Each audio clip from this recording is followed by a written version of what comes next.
Yes, Roman, have you done the homework? Hardik, did you get the answer for that question that I gave you?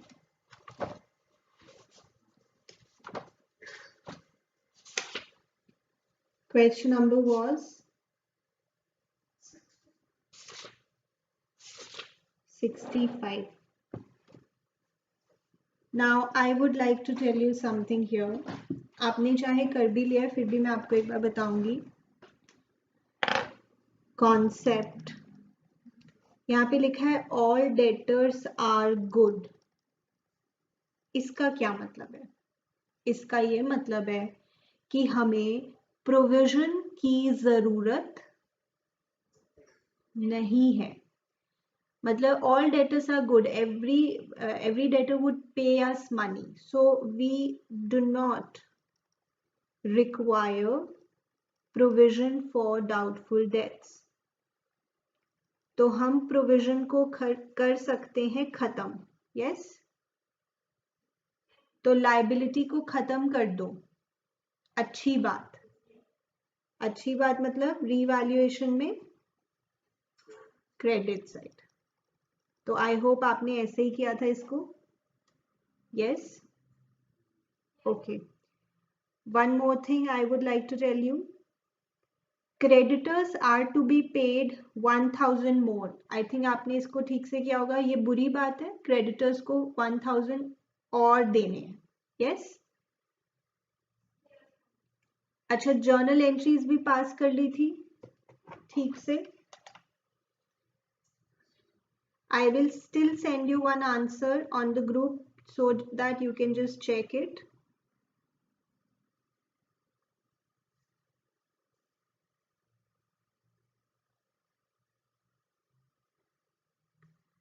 आप अपना answer check कर लें वहां से एक बार.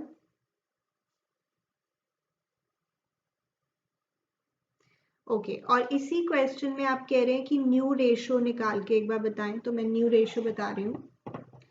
यहाँ पे Z acquires his share from X. So X का सेक्रीफाइस है 1/8. ठीक है, क्योंकि Z का जो शेयर है वो 1/8 है और वो X ने दिया. तो अब X का न्यू शेयर कितना हो गया? जितना पहले था माइनस जितना उसने गिव आउट कर दिया. Y के शेयर में कोई चेंज नहीं है, that is 3/8 only. And Z का तो अभी आपको पता ही है 1/8. तो ये हो गया 4:3:1, right? New profit sharing ratio. Is that okay for you? सबको बात समझ में आती है?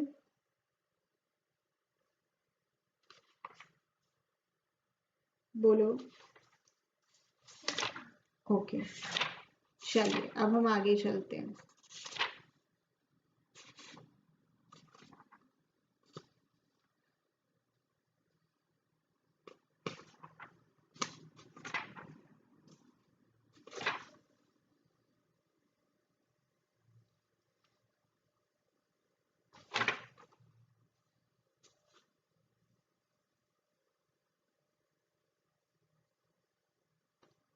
अब मैं आपको करवाने जा रही हूँ एक बहुत ही इम्पॉर्टेंट चीज, बहुत ही important concept. Radhika, did you do the homework question properly? Roshali, homework question.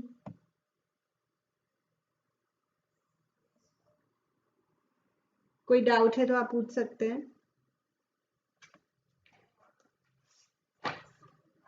Yes.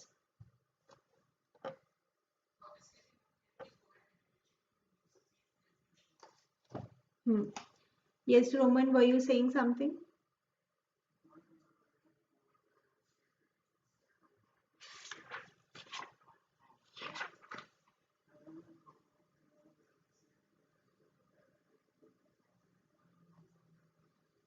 Hmm. Hmm. Hmm. Yes, Vijay. Because देखो जो हमने एंट्री पास की है, जब न्यू पार्टनर आ रहा है वो अपने साथ कैपिटल और गुडविल के लिए पैसे लेके आ रहा है, कैश लेके आ रहा है. So now the cash will increase. पहले 5,000 था, now more is coming in the firm. तो अब फर्म के पास ज्यादा कैश हो गया ना. That is wise.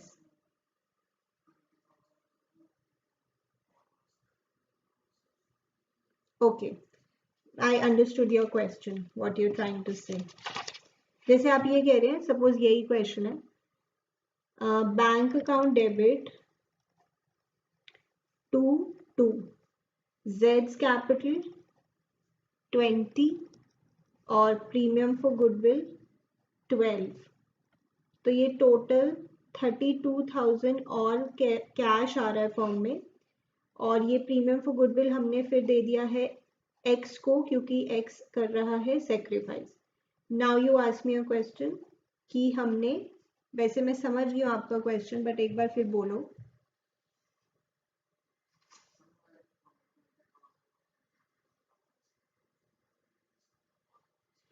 Okay, now, so बच्चे every transaction has two aspects.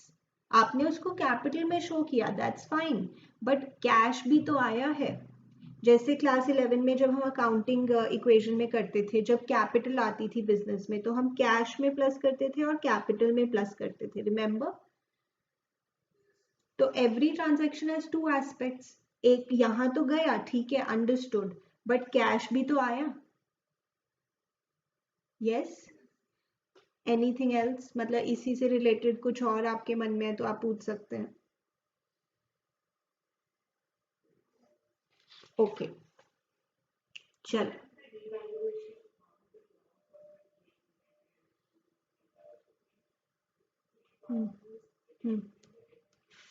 No, old partners, old ratio. That is, new partner has nothing to do with it. Old partners, old ratio. Always remember that. Okay.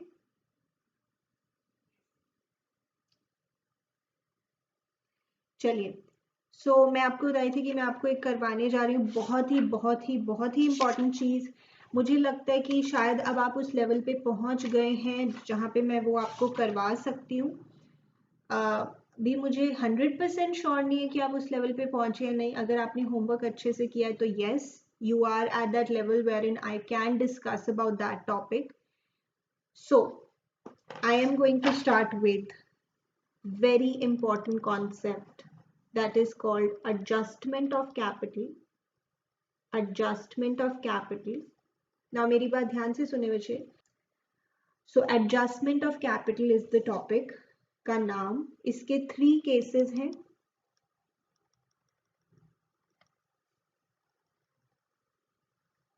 और अभी हम कर रहे हैं case 1.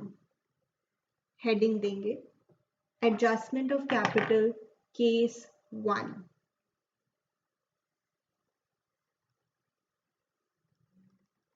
इतना कोई मुश्किल नहीं है, मतलब मैंने ऐसे हाइप क्रिएट नहीं किया कि मैं आपको डरा रही हूँ ये बहुत ही कुछ मुश्किल चीज है. आई am not saying that, but it's very important. So case 1 हम कर रहे हैं एडजस्टमेंट ऑफ कैपिटल का. प्रोपोर्शनेट कैपिटल मैंने यहाँ पे कुछ लिखा है, अभी आपको समझ में आ जाएगा कि ये क्या है. और इसके लिए मैं रेफर कर रही हूँ question number 83. Again a big jump, but that's okay, that's fine. Question number 83. Is everyone ready to understand? Roman, Hardik, Raghav, Atharv.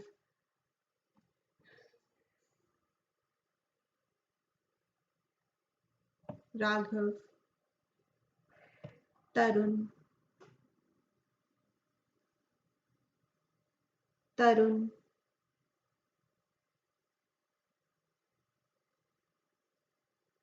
Tarun, where? Okay, चलिए ये देख रहे हैं question. Raman and Rohit were partners in a firm sharing profits in the ratio of 2:1. इनकी balance sheet दी हुई है.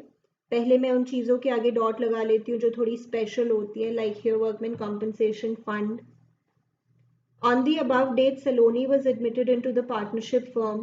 Raman surrendered 2/5 of his share and Rohit surrendered 1/5 of his share in favor of Saloni. It was agreed that plant and machinery will be reduced, furniture fixtures will be reduced, provision will be increased, claim, liability. Now, यहाँ पे लिखा है Saloni will bring 42,000 as her share of goodwill and proportionate capital. क्या यहाँ पे बताया हुआ है कि न्यू पार्टनर कितनी कैपिटल लाएगा? No, this is case 1. अगर वो आपको ना बताएं कि न्यू पार्टनर कितनी कैपिटल ला रहा है और सिर्फ ऐसे लिख दें कि वो प्रोपोर्शनेट कैपिटल ला रहा है या सफिशिएंट कैपिटल ला रहा है, तो ये हम केस 1 मानेंगे एडजस्टमेंट ऑफ कैपिटल का. इतनी बात कुछ पता लगती है? मतलब यहां पे हमें न्यू पार्टनर की कैपिटल गिवन नहीं है, but we will find it out. How? अभी देखेंगे. रीवैल्यूएशन अकाउंट बनाना है, कैपिटल अकाउंट बनाना है, बैलेंस शीट बनानी है. ठीक है, चलो स्टार्ट करते हैं. सबसे पहले हम बना लेते हैं अपना रीवैल्यूएशन अकाउंट. इसका जो भी प्रॉफिट या लॉस होता है वो हम देते हैं ओल्ड पार्टनर्स को ओल्ड रेशो में. Is that okay for you?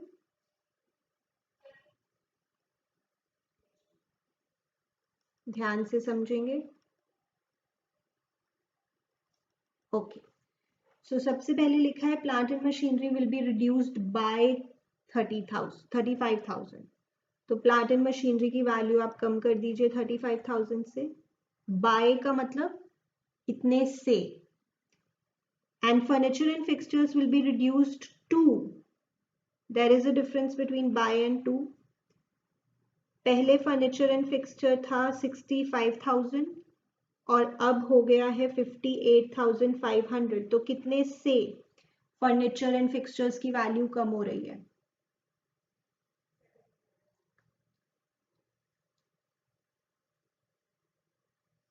$6,500 to furniture and fixtures. I hope you can understand the difference between buy and to. If you cannot, please focus and ask. Reduced by 35,000 तो सीधा हमने वही value लिख दी कि इतने से कम हो रही है वैल्यू. Reduced to मतलब अब इतनी वैल्यू हो रही है, तो अपने आप निकाल लो कि कितने से कम हो रही है. Is that okay for you? Okay, अब एक वर्कर को चोट लग गई और उसको हमें क्लेम देना है 16,000 का. क्या हमें शॉक लगा? No. Y? Because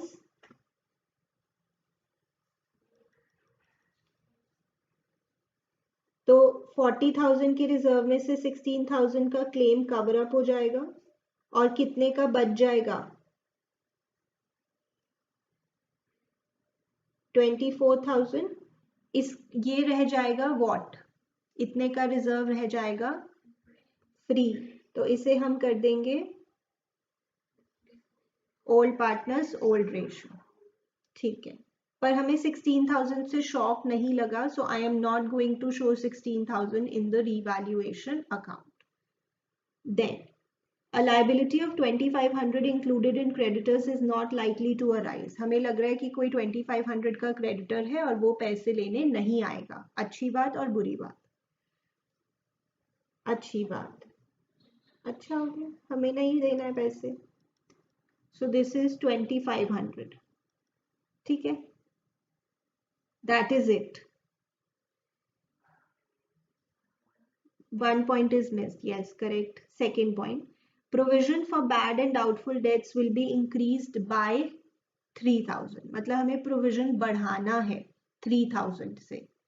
Okay. Provision is a liability. Liability बढ़ानी है.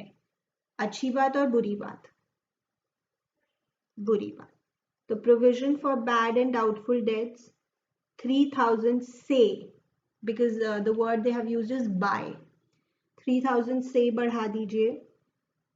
So that is बुरी बात ऑन द डेबिट साइड। ठीक है, अब आप बैलेंसिंग फिगर फाइंड करें, प्रॉफिट और लॉस।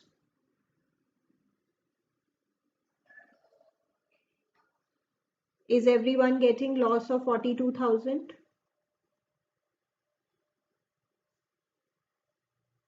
बुरी बातें ज्यादा हैं तो डेफिनेटली लॉस ही होगा। सबका आना चाहिए 42,000। Are you getting?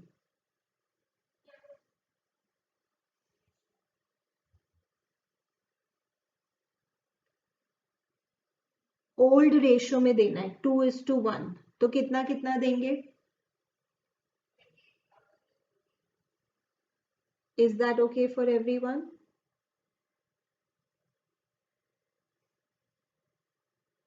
मैं बहुत ही स्लोली करवा रही हूँ question so that you understand everything.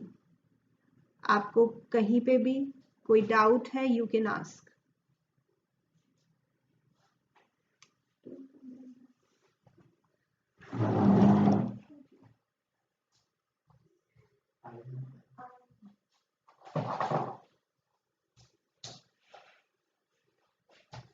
Yes, what did you say, Tarun?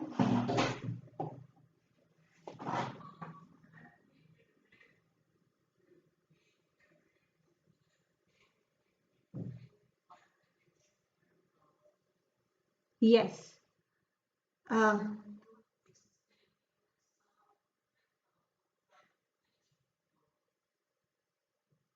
Even right now your voice is breaking, so I'm just assuming that you are saying that your connection broke and then it came back. So are you able to understand this?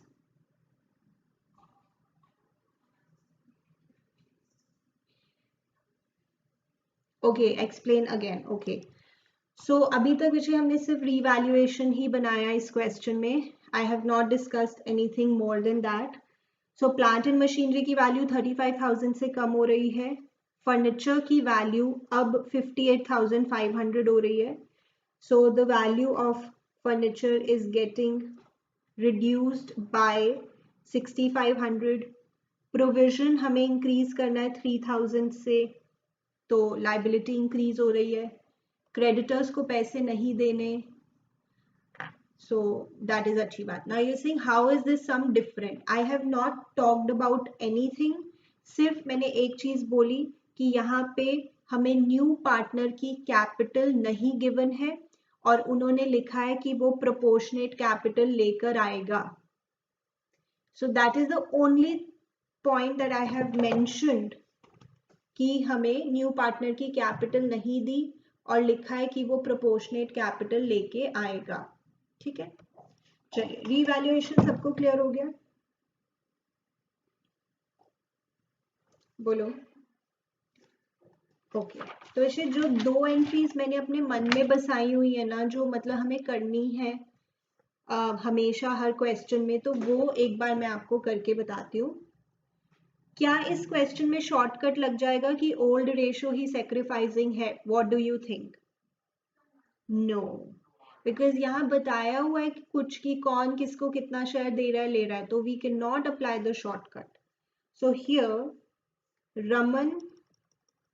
Raman का sacrifice, Raman surrendered 2/5 of his share. तो जैसे पहले आपको ये old ratio दी हुई है रमन और रोहित के बीच में, तो रमन अपने शेयर का यानी 2/3 का 2/5 दे रहा है सलोनी को. Do you understand this? 2/5 of his share. Do you understand this? And Rohit क्या कितना सेक्रीफाइस कर रहे हैं? रोमन आप बता सकते हैं? 1/5 of his share.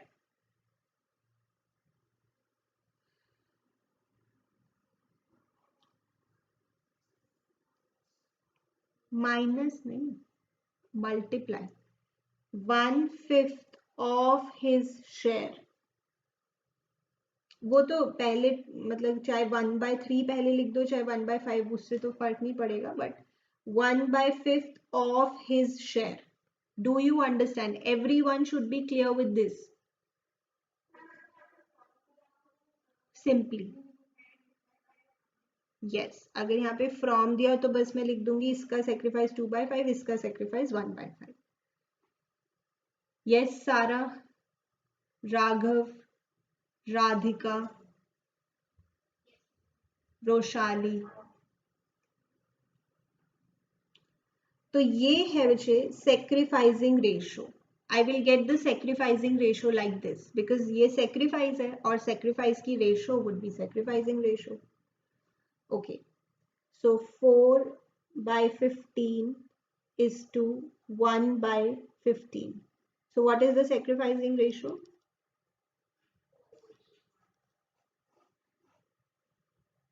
And why do I need it?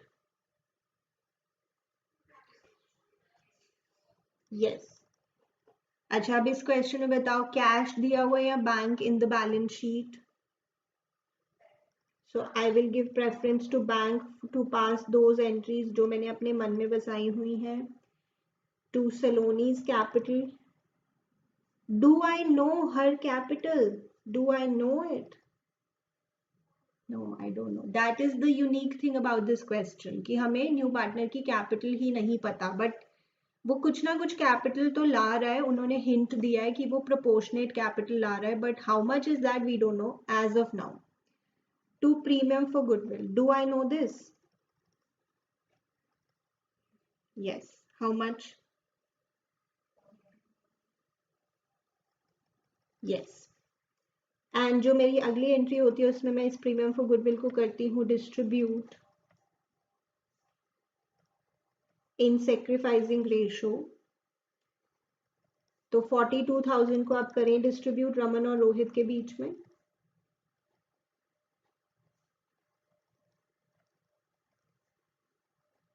बताइए.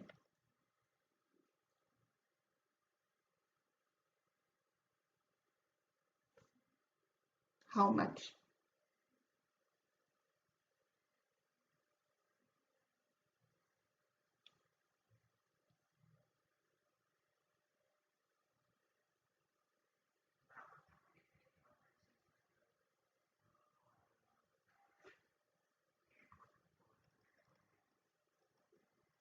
देख लो, सबका यही आ रहा है.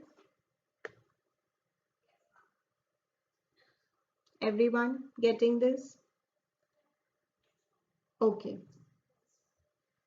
अब इसे देखो, जर्नल एंट्रीज, वही बात है, मैं कल भी आपको कह रही थी कि जर्नल एंट्रीज के बिना अब हम थोड़ी थोड़ी कोशिश करें कि हम उसके बिना भी कर सकें, क्योंकि अगर क्वेश्चन में जर्नल एंट्रीज नहीं पूछी तो हम क्यों टाइम वेस्ट करें.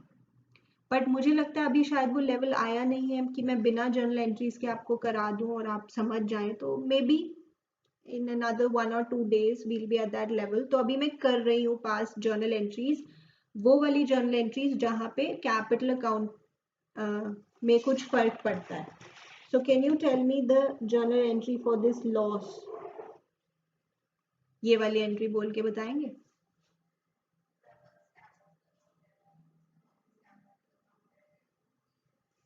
Correct. So this is one entry that we'll pass. Raman's capital account debit, Rohit's capital account debit to revaluation account. 42,000, 28 and 14. ठीक है. One more entry that I would like to pass is the one with the workman compensation reserve जो आपको distribute करना है partners के बीच में. तो workman compensation fund की क्रेडिट नेचर है, बट डिस्ट्रीब्यूट करते वक्त हो जाएगी डेबिट. 24,000 का फंड हम करेंगे डिस्ट्रीब्यूट किस रेशो में? ओल्ड रेशो में. Old ratio, old partners.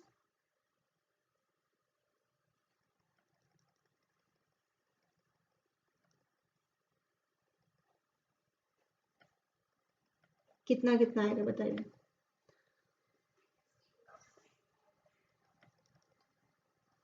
Is that okay for everyone? वैसे तो और भी एंट्रीज हो सकती हैं, जैसे जो रिजर्व यूज हो गया है 16,000 का, उसकी भी जर्नल एंट्री हो सकती है। क्या एंट्री होगी बताओगे फॉर प्रैक्टिस इसकी entry?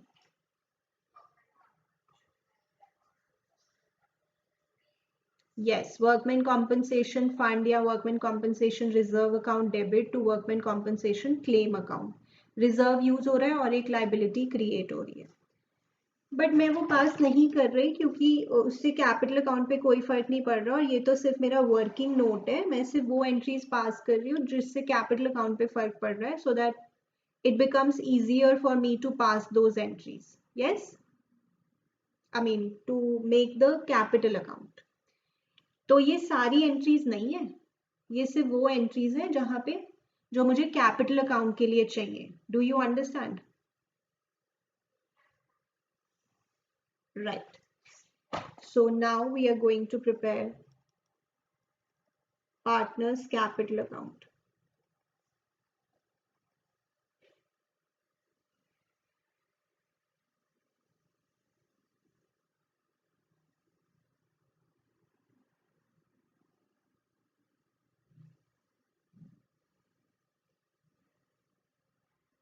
Raman, Rohit and Saloni.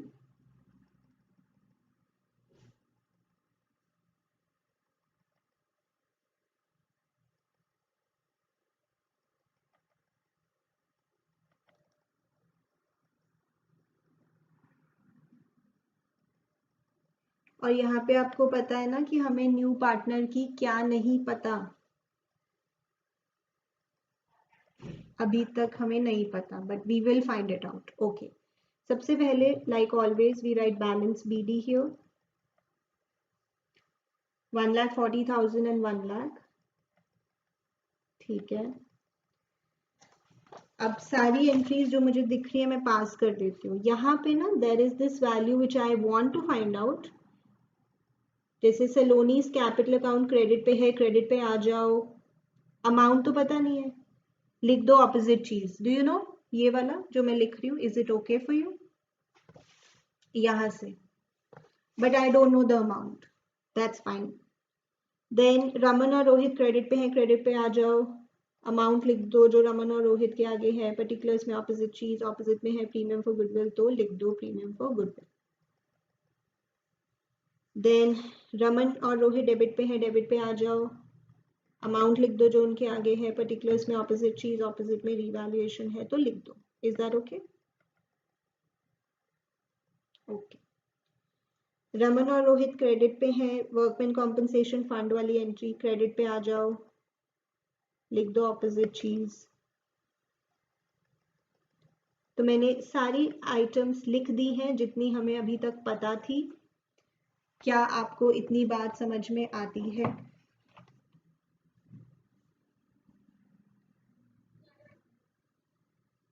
Sejal,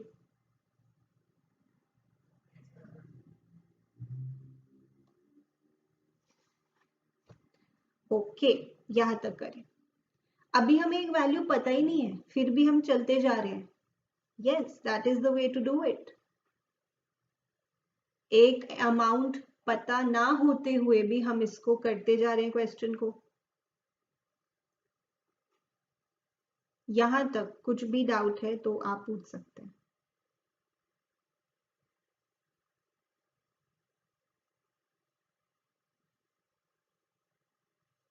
okay, तो अब मैं क्या कर रही हूँ बच्चे, रमन और रोहित का तो मुझे सब कुछ पता है ना, सिर्फ किसका नहीं पता? सलोनी का नहीं पता, बाकी का तो पता है। तो बाकी के लिए ना बैलेंस CD निकाल दो। आप कहोगे मतलब निकाल भी दे बैलेंस CD, अभी तो एक वैल्यू ही नहीं पता। यस, बिकॉज उस वैल्यू से रमन और रोहित पे फर्क नहीं पड़ रहा है, तो उनकी वैल्यूज तो निकाल दो जो जो बैलेंसिंग फिगर आ रही है। देखो आराम से, ध्यान से इस वैल्यू को फाइंड आउट करें।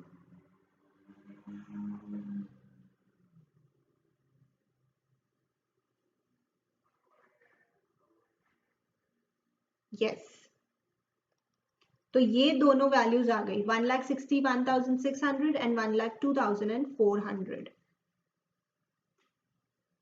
Is that okay for you?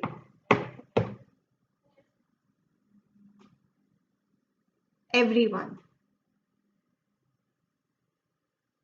हर बच्चा इस लेवल पे होना चाहिए। अभी मुझे सलोनी की कैपिटल ही नहीं पता, दैट इज ओके, पता लग जाएगी इन अनदर 5 मिनट्स। सो अब मुझे ना ये बताओ सलोनी का शेयर कितना है, मतलब फ्रैक्शंस में जो शेयर होता है ना वो कितना है सलोनी का। Can you find that out?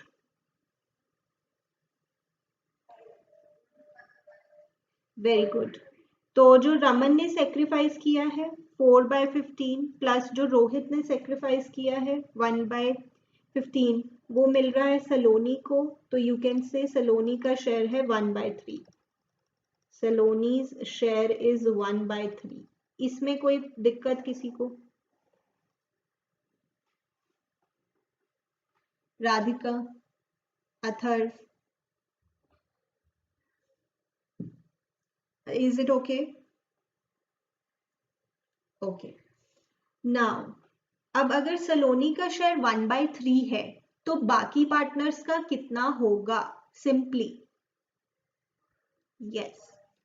तो अभी मैं क्या कर रही हूँ, ये जो इनकी कैपिटल्स है ना रमन और रोहित की, मैं इनको ऐड कर रही हूँ और मैं कह रही हूँ कि ये दोनों मिलाकर रिप्रेजेंट करते हैं 2/3 of the total capital.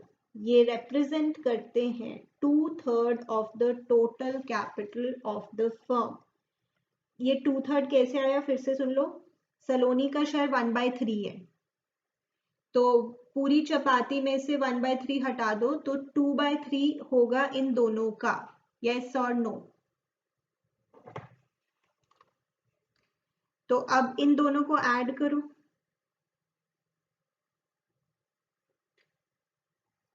2,64,000।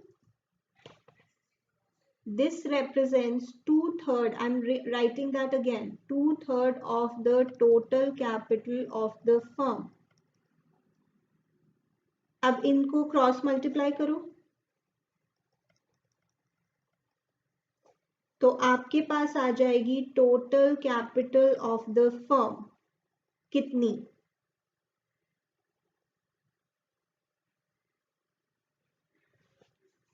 3,96,000। Are you getting it? Yes. Total capital of the new firm. अब बस एक स्टेप और करना है, इसमें से सलोनी का शेयर कितना होगा? तो बस इसका 1/3 कर दो, that will be Saloni's capital.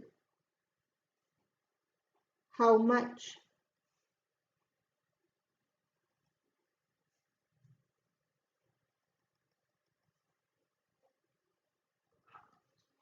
Yes.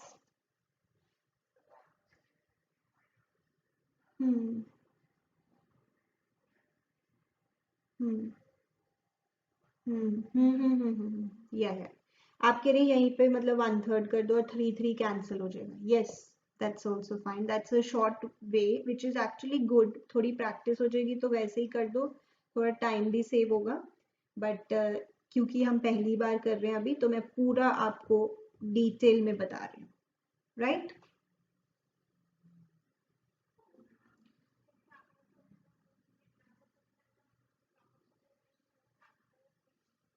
Yes. So proportionate capital actually means in accordance with the profit sharing ratio.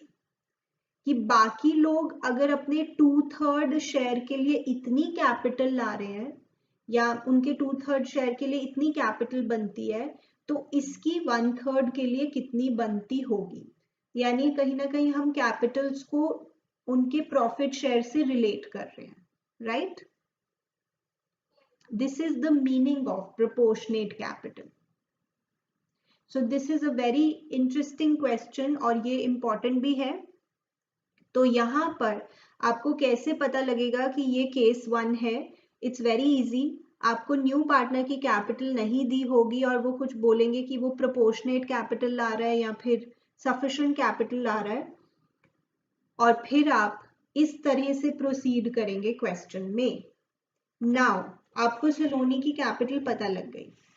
तो यहाँ पे अगर आपको जर्नल एंट्रीज में कंप्लीट करना है तो आप यहाँ पे लिख देंगे 1,32,000 और यहाँ पे लिख देंगे 1,32,000। यस और नो?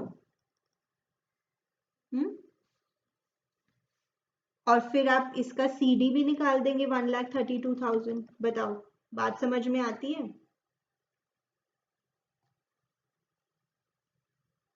बोलो।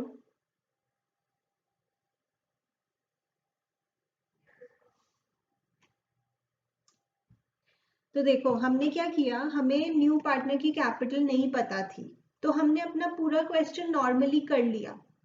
जो ओल्ड पार्टनर्स के उनका तो हमने पूरा निकाल दिया, बैलेंस सीडी तक निकाल दिया। फिर हमने उसको ऐड करके कहा कि अगर ये इतने शेयर को रिप्रेजेंट करते हैं तो पूरी फर्म की कैपिटल इतनी होगी। सिंपल मैथ्स यहाँ पे अप्लाई किया। और अगर पूरी फर्म की कैपिटल इतनी होगी तो उसमें से सलोनी का शेयर इतना होगा। That will give us Saloni's capital, proportionate capital. फिर उसकी कैपिटल जब निकल गई तो हमने यहाँ लिख दिया, हमने अपनी जर्नल एंट्री में उसको कंप्लीट कर दिया, पूरा क्वेश्चन कंप्लीट हो गया। Do you understand everyone?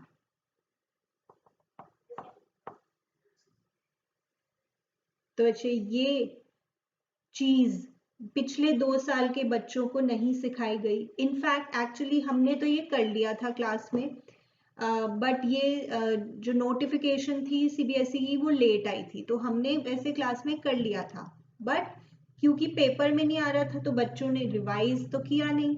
तो आई वुड से कि यू आर लकी कि आप कर रहे हैं, because this will give you complete knowledge ना, which will help you in future.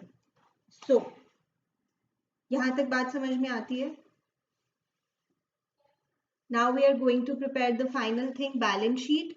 Balance sheet आप अपने आप बनाएंगे, बहुत ही ज्यादा सिंपल है। With practice these questions will be super easy. Yes, one of you is asking, वैसे आपको ये मुश्किल लग रहा है? What do you think? You can say, अगर मुश्किल लग रहा है तो आप कह सकते हो।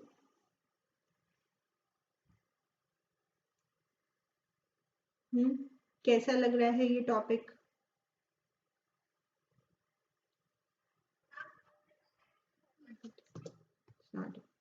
Right, so you can say, okay, little long, yeah, as you said, but not difficult. Conceptual है, थोड़ा लंबा है, that's okay, but with practice this will be perfectly all right. Hoping that we'll go back to our previous system, जैसे पिछले 2 साल में तो आपको पता ही है बहुत सारी वेरिएशंस हुई। अगर हम अपने पुराने सिस्टम पे वापस आ जाते हैं तो ये क्वेश्चन 8 मार्क्स का होगा। So for 8 marks it's worth it. For 8 marks you can take 16 minutes safely, तो ये 16 मिनट्स में हो जाता है विद प्रैक्टिस। ओके,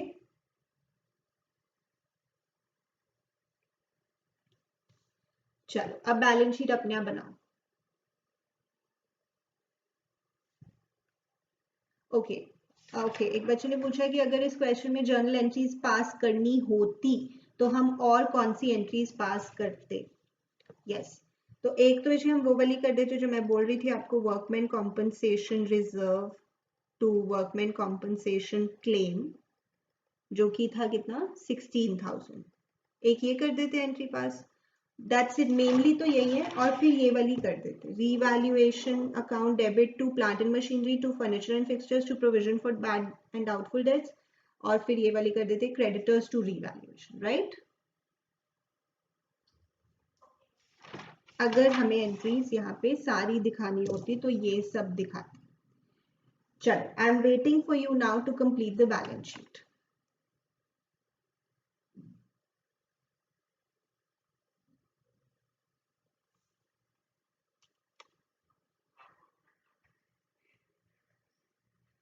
एब्सोल्युटली, चाहे हमें शॉक लगा है चाहे नहीं लगा, क्लेम को हम हमेशा लायबिलिटी साइड शो करेंगे।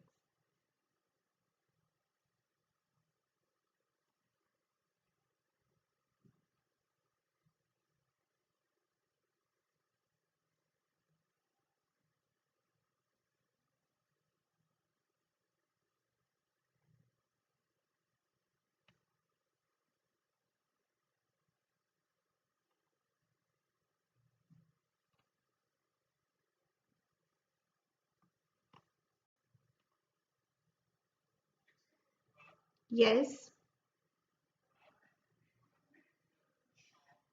हम्म। Hmm. Nothing, for balance sheet the treatment is the same. चाहे शॉक लगा चाहे नहीं, you are still going to show the claim.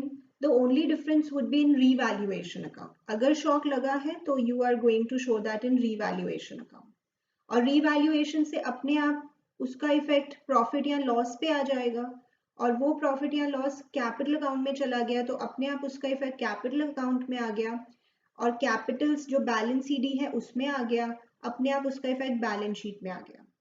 समझ रहे हो आप?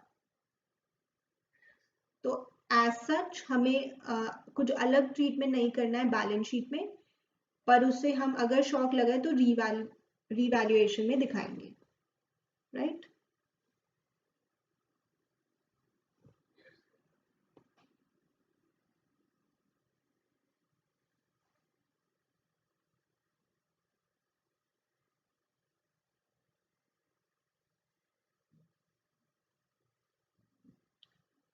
अब बैलेंस शीट बनाने में कोई भी प्रॉब्लम है तो बताइए।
बताइए, हो गया?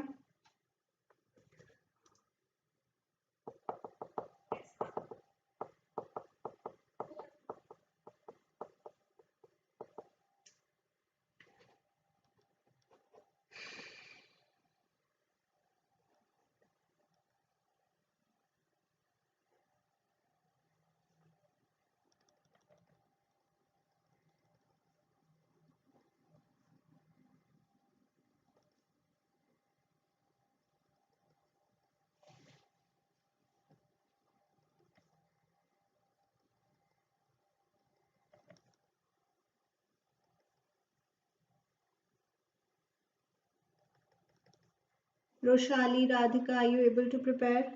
रोमन? तो यहाँ पे बैंक में ध्यान रखना, वही गुडविल वो जो सलोनी लेकर आ रही है that, and capital which is bringing in, दोनों को हम ऐड करेंगे। न्यू कैपिटल्स लिख देंगे, Raman, Rohit and Saloni. Workman compensation claim लिख देंगे, क्रेडिटर्स की वैल्यू में से 2500 कम कर देंगे। I think you are getting it, yes?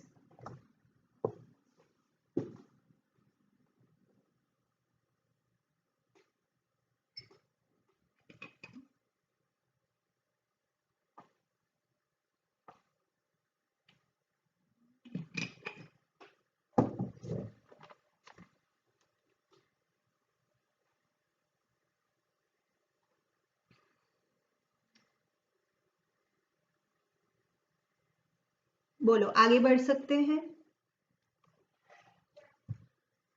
Yes, Hardik, Tarun.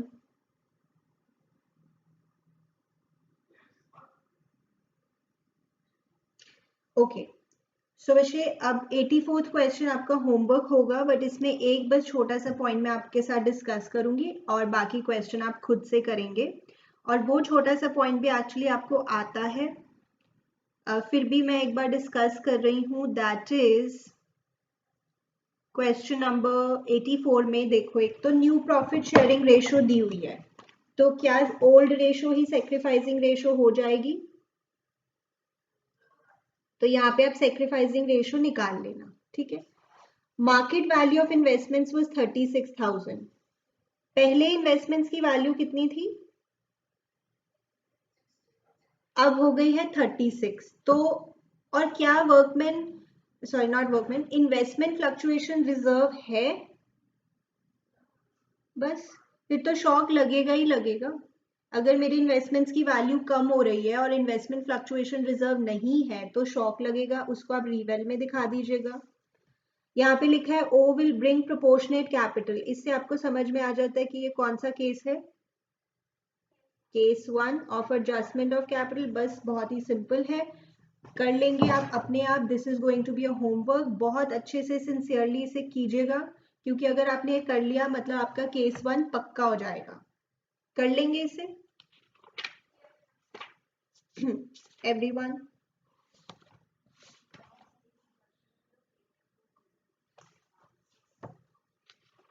Yes, because यहाँ पे गुडविल दी हुई है फर्म की और O will bring his share, so 1/6 से मल्टीप्लाई करके आपको प्रीमियम फॉर गुडविल की वैल्यू पता लगेगी, ठीक है। Okay, let me see some more questions that you can do. तो अभी तक देखो हमने क्या किया, जो मैं आपको कल की क्लास तक क्वेश्चंस करवा रही थी वो सिंपल थे। रीवैल्यूएशन बनाया, कैपिटल अकाउंट बनाया, बैलेंस शीट बनाई, सिंपल तरीके से। अभी मैंने आज की क्लास में आपको एक एक्स्ट्रा स्टेप बताया विच इज प्रोपोर्शनेट कैपिटल अगर होती है तो कैसे करना है। तो ये आपको दोनों चीजें पक्की करनी है अपनी, you have to practise. So I'm looking for some more questions which I can give you as homework.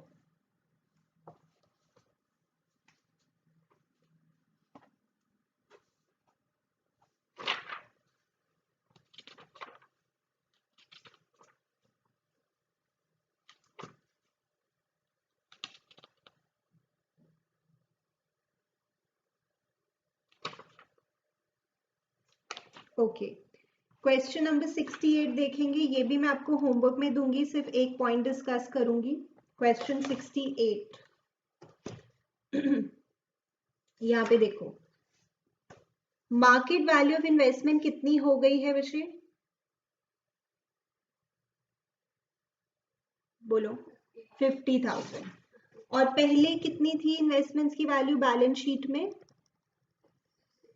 तो कितने से इन्वेस्टमेंट्स की वैल्यू कम हो गई?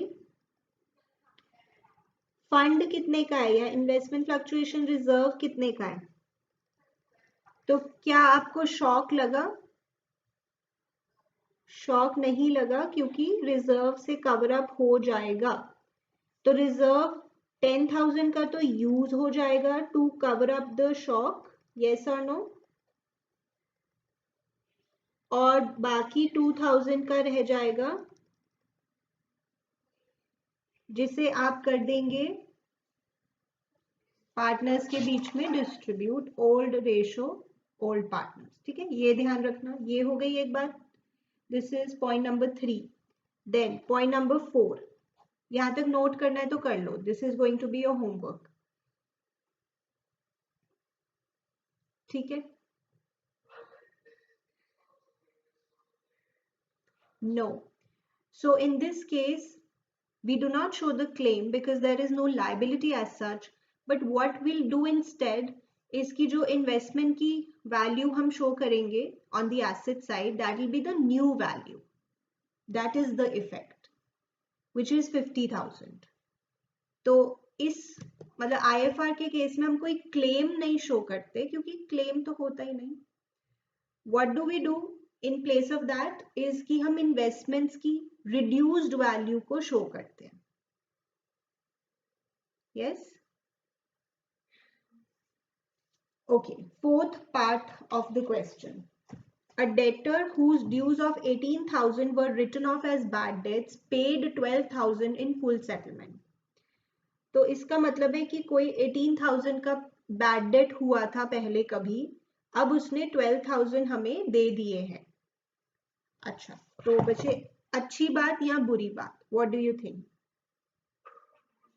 अच्छी बात कि हमें उम्मीद नहीं थी वैसे कि हमें मिल जाएंगे, बट हमें 12,000 की रिकवरी हो गई है, तो ये बैड डेट्स रिकवर्ड हैं 12,000 के। बट कुछ बच्चे कहते हैं कि मैम 18,000 में से 12,000 की रिकवरी हो गई तो अच्छी बात समझ में आता है, बट 6,000 की नहीं हुई तो बुरी बात भी तो कहो। Then I say this is wrong. Then I say this is wrong. Why? Because आपने 18,000 का दुख पहले मना लिया था कि ये तो बैड हो गए पिछले किसी साल में। आपने पूरा 18,000 का दुख मना लिया था, आपको बस उम्मीद ही नहीं थी कि अब कुछ मिलेगा। अब उसमें से 12,000 मिल गए, 12,000 मिल गए, तो this is only and only अच्छी बात। इसमें बुरी बात कुछ भी नहीं है, क्योंकि जो आपने दुख मनाना था वो पहले ही मना चुके हो in the previous accounting years. Do you understand? Everyone please pay attention one more time. तो यहाँ पे एक 18,000 का डेटर था जिसे हमने बैड डेट मान लिया था, they have said were written off as bad debt. अब उसमें से 12,000 की रिकवरी हो रही है, तो ये तो अच्छी बात है क्योंकि हमें कोई एक्सपेक्टेशन ही नहीं थी, उम्मीद नहीं थी, but we are still getting 12,000। तो ये अच्छी बात, हमने रीवैल्यूएशन में क्रेडिट साइड शो कर दिया as bad debts recovered. But कुछ बच्चे कहते हैं कि 18,000 में से 12,000 रिकवर होता है, अच्छी बात है, समझ में आता है, बट 6,000 रिकवर नहीं भी तो हुआ तो ये बुरी बात भी तो है, इसको आप डेबिट साइड पे शो करो, but that is wrong. What is the reason? कि 18,000 के बैड डेट्स पिछले किसी साल में हुए थे, तब हमने उसका दुख मना लिया था, तब हमने उसको एज ए लॉस शो कर दिया था। अब तो सिर्फ और सिर्फ उसमें से अच्छी बात ही हो रही है, कोई बुरी बात नहीं हो रही। Do you understand? Samriddhi, Roshali, Radhika. So ये पॉइंट आप भी अपने फ्रेंड्स को समझाइएगा, अगर कोई पूछता है कि इसमें 6,000 की बुरी बात क्यों नहीं हम मानते, is because of this reason. पहले उसको जब बैड डेट माना था इन द प्रीवियस ईयर्स, तो हमने उसको दुख मना लिया था जो भी मनाना था, अब तो बस खुशी की बात है, अब तो बस अच्छी बात है, right? So these are the 2 points that you have to take care in question 68 and you'll do it yourself. तो ये दोनों क्वेश्चन अगर आप अच्छे से कंप्लीट कर लेते हैं, वेरी गुड, मतलब आपके अभी तक के कॉन्सेप्ट सब क्लियर है, बात समझ में आती है?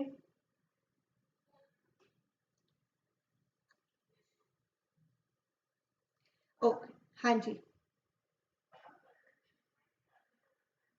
Correct, definitely that I am leaving to you actually, कि जब आप बैलेंस शीट बनाएंगे तो आप बच्चे खुद सोचेंगे कि जो बैंक है, जो भी दिया हुआ है क्वेश्चन में, उसमें आप 12,000 ऐड करके दिखाना, ये आप खुद सोचना, क्योंकि 12,000 की रिकवरी हो रही है, डुअल एस्पेक्ट, एक तो यहाँ दिखा दिया और एक कहीं और भी तो जाएगा, तो वो आप खुद सोचिएगा। वैसे मैंने अब बोल ही दिया है, but you also should think about it कि बैंक में इस 12,000 को आप ऐड करेंगे क्योंकि आपको ये 12,000 मिल रहे हैं, और बैंक में वैसे भी दो चीजें तो हम ऐड करते ही हैं, क्या? यस, तो वो भी ऐड करेंगे। ओके, चलिए, so that is it for this class. Do the homework, revise the chapter till here, और हम बस धीरे धीरे आगे बढ़ते जा रहे हैं और हम इस चैप्टर को करेंगे खत्म, but it will take some time. Today is what, 26th of May, maybe around 15th June we will finish this chapter.